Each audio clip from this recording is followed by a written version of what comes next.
Assalamualaikum warahmatullahi wabarakatuh.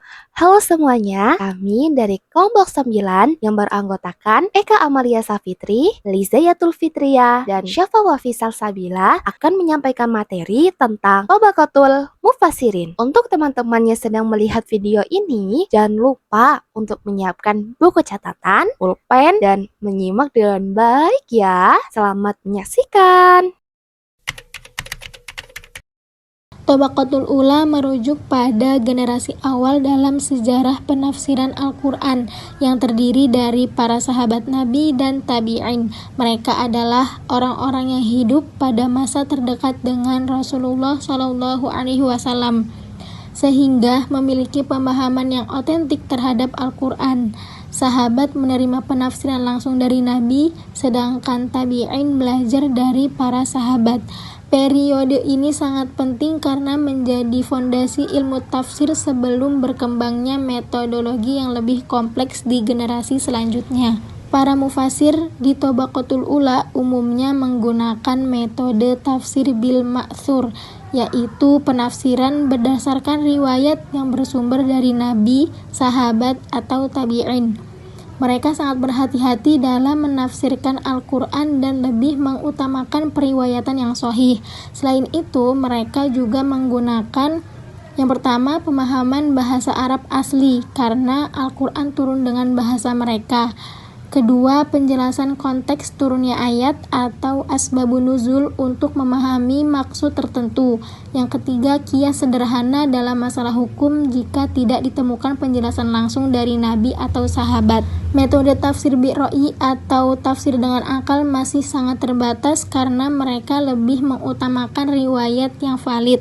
Selanjutnya ada tokoh-tokoh utama mufasir fi Tobaqatul Ula, terbagi menjadi dua kalangan. Yang pertama dari kalangan sahabat, yaitu ada Abdullah bin Abbas, yang kedua ada Abdullah bin Mas'ud, yang ketiga Ubay bin Ka'ab, keempat Zaid bin Thabit, dan yang terakhir Aisyah binti Abu Bakar.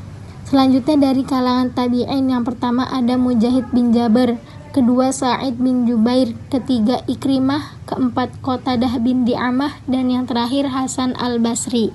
Selanjutnya ada sumber rujukan mufasir fi Tobaqatul Ula. Yang pertama adalah Al-Quran dengan Al-Quran, menafsirkan satu ayat dengan ayat lainnya. Yang kedua hadis Nabi, penjelasan langsung dari Rasulullah SAW. Ketiga perkataan sahabat, karena mereka adalah generasi yang paling faham konteks turunnya wahyu. Dan yang terakhir bahasa Arab murni, menggunakan syair jahiliyah untuk menjelaskan makna kata yang asing. Kesimpulan dari mufasir fi Tobaqatul Ula merupakan generasi paling otentik dalam penafsiran Al-Quran karena kedekatan mereka dengan sumber wahyu, metode mereka yang berbaris riwayat, pemahaman bahasa yang mendalam, dan kesederhanaan penafsiran menjadi tafsir generasi ini sebagai rujukan utama bagi ulama setelahnya. Kajian tentang mereka sangat penting untuk memahami perkembangan ilmu tafsir sejak masa awal Islam.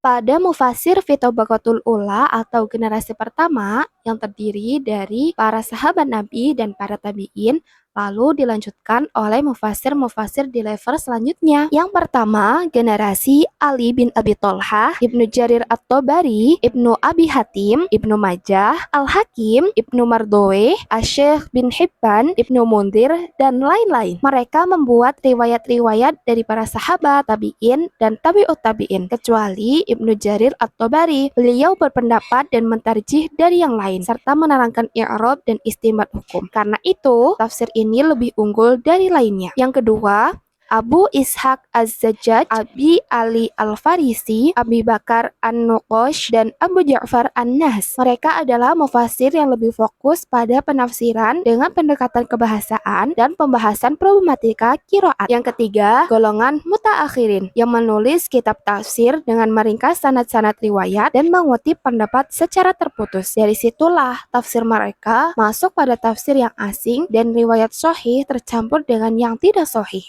Setelahnya, banyak mufasir yang mahir dalam berbagai disiplin ilmu. Mereka menghasilkan berbagai macam karya dengan cabang ilmu tertentu dan membatasi pada bidang yang ia kuasai. Seperti contoh pada mufasir ahli nahwu, mereka hanya menjelaskan persoalan tentang persoalan i'rab dan sisi-sisi yang dimungkinkan. Pada tafsirnya, mereka menjelaskan kaidah-kaidah nahwu, masalah-masalahnya, cabang-cabangnya, dan bermacam pendapat tentang hal tersebut. Hal ini seperti Abu Hayyan dalam kitabnya Al-Bahr Al-Muhit. Lalu contoh selanjutnya seperti para mufasir yang ahli pada sejarah. Mufasir yang mahir pada bidang sejarah, mereka menjelaskan tentang kisah-kisah sejarah serta menjelaskan sejumlah riwayat yang diterima dari orang dulu, sahih maupun batil, seperti At-Ta'lab. Contoh selanjutnya seperti para mufasir yang ahli pada bidang ilmu logika. Mufasir yang mahir pada bidang logika menciptakan tafsir yang berisi perkataan orang-orang bijak dan filsuf seperti Imam Fakhruddin Ar-Razi. Selanjutnya, kita akan bahas 5 ukuran utama yang dipakai dalam menyusun tabaqat mufassirin, yaitu pengelompokan para ahli tafsir dalam tingkatan tertentu. Sebelum kita lanjut, apa sih tabaqat itu? Jadi, istilah tabaqat dalam studi keilmuan Islam, khususnya dalam tafsir, berarti pengelompokan atau klasifikasi para mufassir ke dalam tingkatan-tingkatan tertentu berdasarkan sejumlah kriteria. Klasifikasi ini menjadi penting karena pengembangan ilmu tafsir tidaklah bersifat seragam, melainkan mengalami dinamika dari masa ke masa, baik dari segi pendidikan, metode, maupun kontribusi karya. Oleh karena itu, dalam menyusun tabaqat mufassirin, para ulama dan ahli tafsir mempertimbangkan berbagai ilmu yang bersifat objektif dan sistematis.